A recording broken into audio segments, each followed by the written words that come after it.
Hi everyone, this is Leah Medwig, your lead course instructor here at ACT.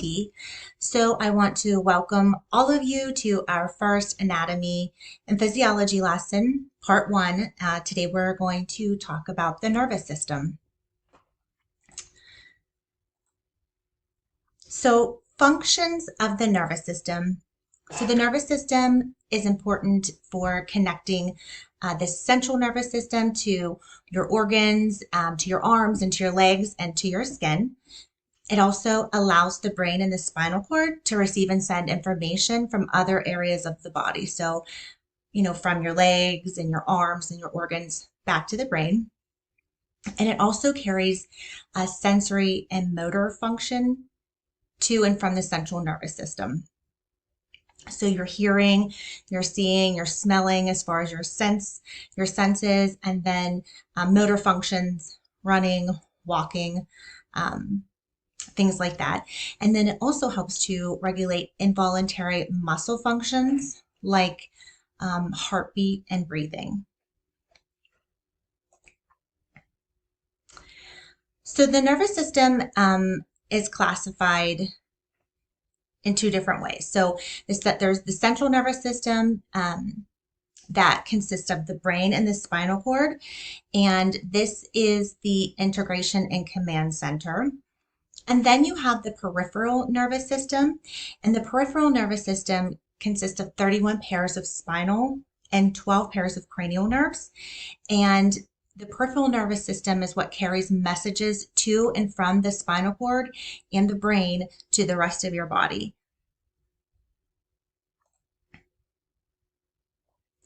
So the central nervous system, again, of course, consists of the brain. And at its highest level, the brain can be divided into three parts: the cerebrum, the cerebellum, and the brainstem, which you can see here.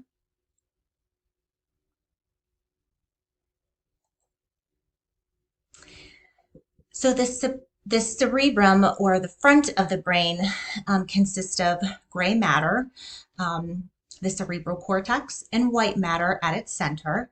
The largest part of the brain, the cerebrum, initiates and coordinates movement and regulates temperature. Other areas of the cerebrum enable speech, judgment, thinking and reasoning, problem solving, emotions, and learning. And other functions that the cerebrum regulates relate to vision, hearing, touch, and other senses. Now, the cerebellum can be considered the little brain, and because it's fist-sized portion of the brain, and it's located at the back of the head, below the temporal and occipital lobes, and above the brainstem, which we can see here. Its function is to coordinate voluntary muscle movements and to maintain posture, balance, and equilibrium. And I found this interesting that new studies are exploring the cerebellum's role in thought, emotions, and social behavior, as well as its possible involvement in addictions, autism, and schizophrenia.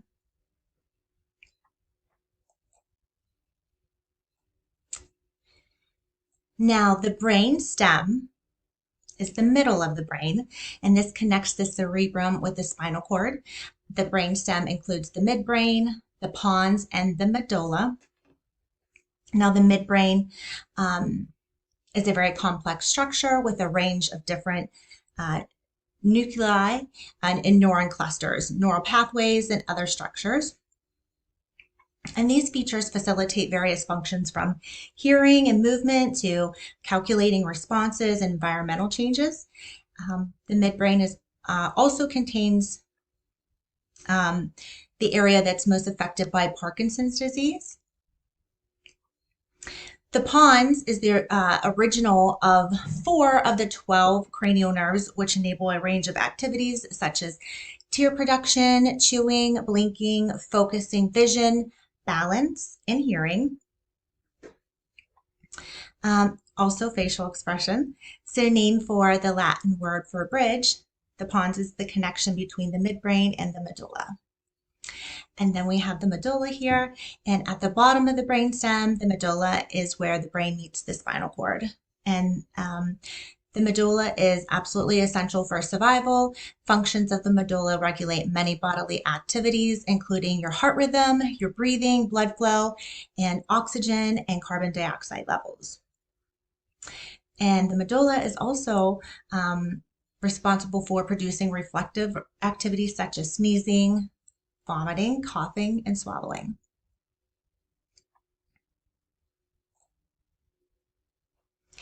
It's also important to understand lobes of the brain.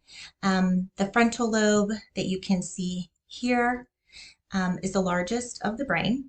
It's located in the front of the head, so right through here. The frontal lobe is involved in personality characteristics, decision making, and movements. Recognition of all smell usually involves parts of the frontal lobe as well. The frontal lobe contains Broca's area, which is associated with speech ability. The parietal lobe, as we can see right here, is the middle part of the brain. The parietal lobe helps a person identify objects and understand spatial relationships. The parietal lobe is also involved in interpreting pain and touch in the body. The parietal lobe houses Wernicke's area, which helps the brain understand spoken language. Next, towards the back of the head, we have the occipital lobe, and the occipital lobe is the back part of the brain that is involved with vision. And then we have the temporal lobe, and the sides of the brain, temporal lobes, are involved in short-term memory, speech, musical rhythm, and some degree of smell recognition as well. And then we have the deeper structures of the brain that consist of the pituitary gland, also known as the master gland. And the pituitary gland is very important as it's what's known as the master gland, which governs functions of other glands in the body that regulate flow of hormones from the thyroid, the adrenals, ovaries, and testicles. We have the hypothalamus, and the hypothalamus regulates your body temperature. It helps to synchronize sleep patterns, controls hunger and thirst, and also plays a role in some aspects of memory and emotion. You have the amygdala, and the amygdala helps to regulate emotion and memory, and is also associated with stress and the fight or flight response when someone perceives a threat, and which we'll talk about that more in another slide that's coming up. And then you have the hippocampus, and that supports memory, learning, navigation, and perception of space. It receives information from the cerebral cortex and may play a role in Alzheimer's disease. And then we have the pineal gland, and this responds to light and dark and secretes melatonin, which of course helps us regulate our circadian rhythms and our sleep-awake cycle.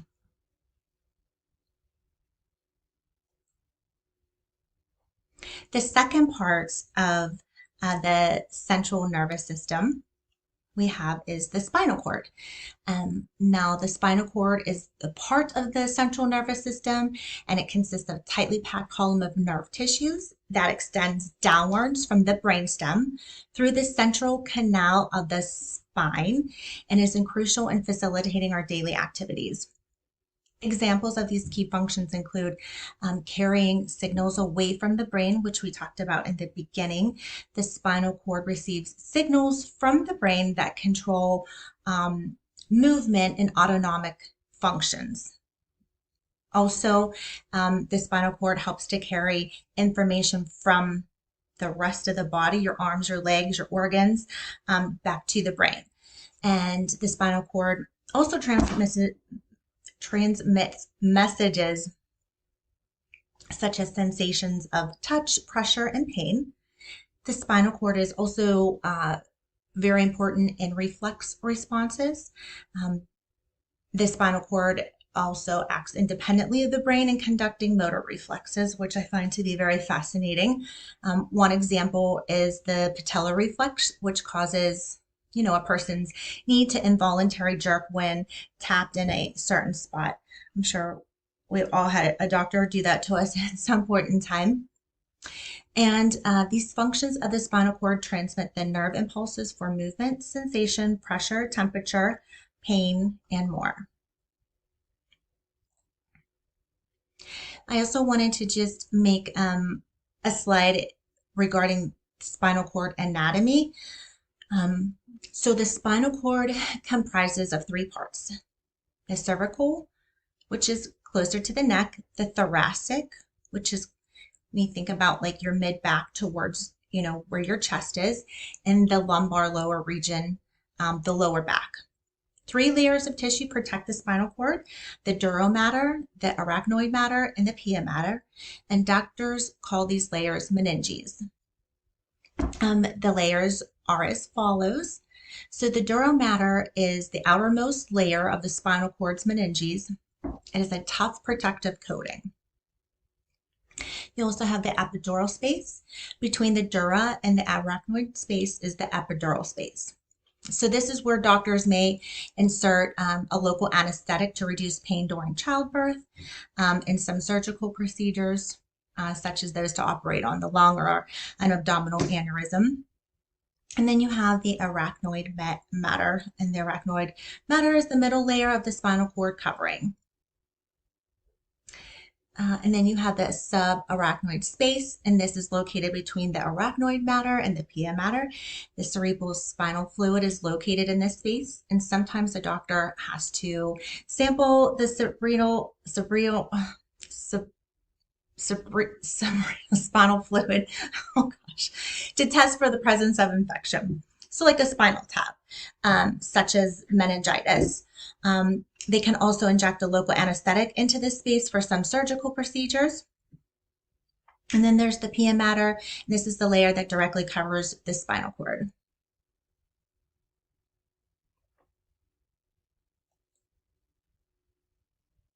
Next, I just wanted to show a cross section of the spinal cord. So this picture represents if you would take something and you took a knife and you sliced through the spinal cord and you were looking at it like this. So if the spinal cord was your hand and you flipped it up like this is what we would be looking at here. Key areas of a cross section of the spinal cord include gray matter, which we talked about, and the gray matter is the dark butterfly shaped region of the spinal cord made up of nerve cell bodies. There's the white matter that surrounds the gray matter in the spinal cord and contains cells coating in myelin, which makes nerve transmission occur more quickly. Nerve cells in the gray matter are not as heavily coated with myelin. We also have the posterior root, and this posterior root is a part of the nerve that branches off from back of the spinal column. You also have the anterior root, and this is the part of the nerve that branches off from the front of the spinal column, the spinal ganglion, and this is a cluster of nerve bodies that contain sensory neurons. And then you have the spinal nerve, and the posterior and anterior roots come together to create a spinal nerve.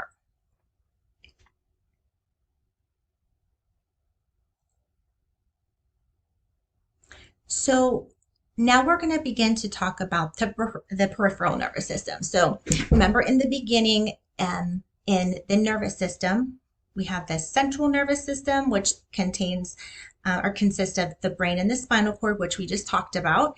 And now we're going to talk about the peripheral nervous system, which is the second half of the nervous system itself. And the peripheral nervous system consists of the sensory division, which consists of nerves that carry information to the central nervous system. And then the motor division consists of nerves that carry information away from the central nervous system. Now, the peripheral nervous system is then broken down into the somatic and the autonomic. So the somatic peripheral nervous system controls all the voluntary muscular systems and the process of voluntary reflex arcs. The autonomic nervous system that's part of the peripheral nervous system controls all of your vital functions. So breathing, digestion, heart rate, blinking, many of all of these things, we're just not, consciously aware of.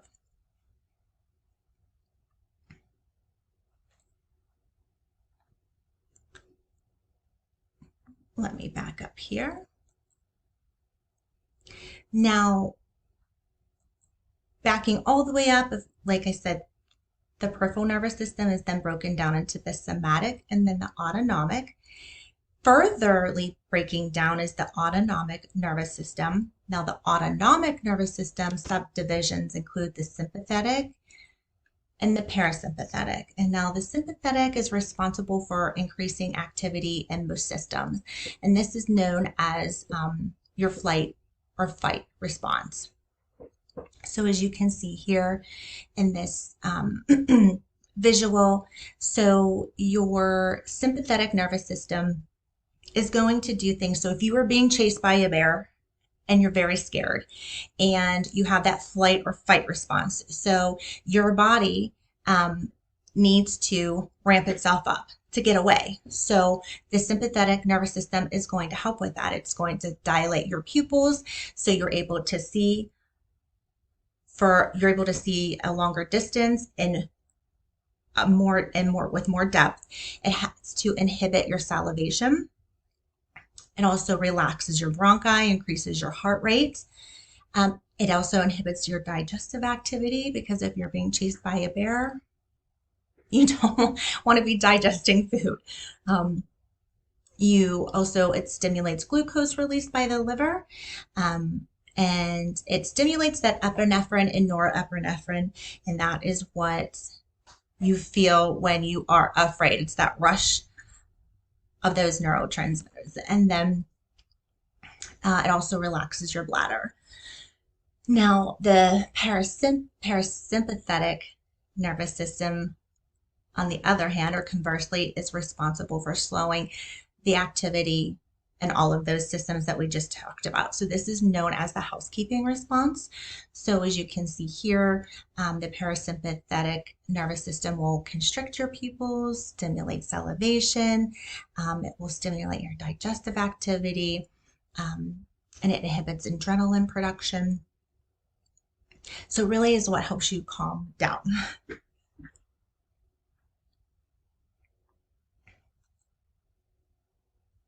So when we're talking about the nervous system, we talked about the central nervous system and then the peripheral nervous system. And so we have to talk about neurons. And because neurons are all otherwise known as nerve cells. And so neurons are what help to send and receive these signals from your brain down your spinal cord to the rest of your body. And then also back from your body, your limbs, your organs, back up to the spinal cord and back to the brain. So they're very important. Otherwise, none of this would work without them. So there are three main parts or three main structures of the neuron. And you can see here there's the cell body, which contains genetic information. It helps to maintain the cell neuron structure, provides energy to drive activities. Then you have the dendrites that you can see here coming off of the cell body. And these are fibrous roots that branch out from the cell body. They're like antennae. Dendrites receive and process signals from the axons and other neurons. And then you have the axons, and an axon is a long tail-like structure, and it joins the cell body at a specialized junction called the axon hillock. It's also important to know that many axons are insulated with a fatty substance called myelin, and myelin helps the axons to conduct electrical signals. Now, there are three types of neurons. There's sensory neurons, and these help you see, they help you hear, they help you smell, they help you taste and feel things around you. They're sensory neurons, so they help with your senses. And then there's the motor neurons, and these allow the brain and the spinal cord to communicate with your muscles, your organs, your glands, all over your body. And then you have the interneurons, and these are neural intermediaries found in your brain and spinal cord. And they are the most common type of neuron. And they help to pass signals from your sensory neurons and other interneurons to motor neurons and back. So oftentimes they form complex circuits to help you react to external stimuli.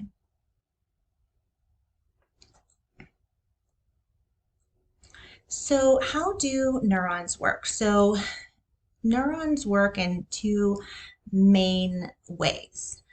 First is by a chemical response through chemical synapses. So in a chemical synapse, the neuron releases chemical messengers called neurotransmitters, and these molecules cross the synaptic cleft and bind to other receptors, and then in the other neuron, in the receiving neuron, in the postsynaptic ending of a dendrite. And then the neurons also work by electrical synapses.